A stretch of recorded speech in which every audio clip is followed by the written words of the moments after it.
Hi, this is Noah Hauersau with Plenary Speaker number 5.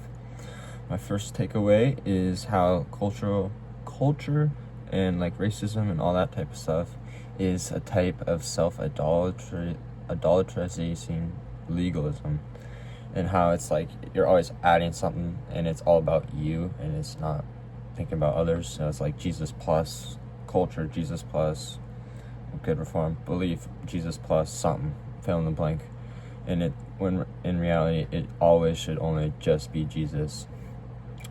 You have to put Jesus at the forefront of everything in your life. You can't put Jesus next to other things.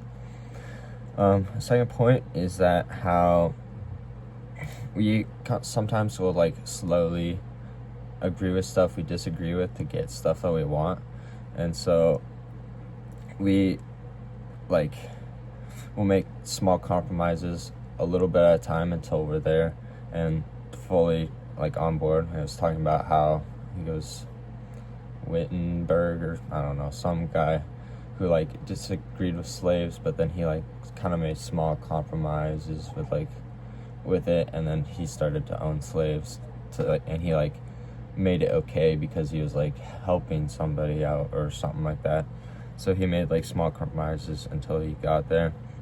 And my third point is how we use those things in people who we don't value to profit and gain things that we do. So that kind of relates to the second point also.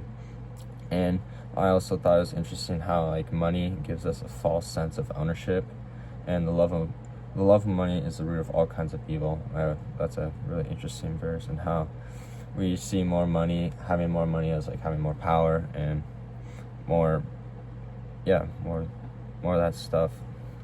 I also thought how she talked about how love can transform an enemy into a friend. I thought that was cool how she said that, and I think that is about it.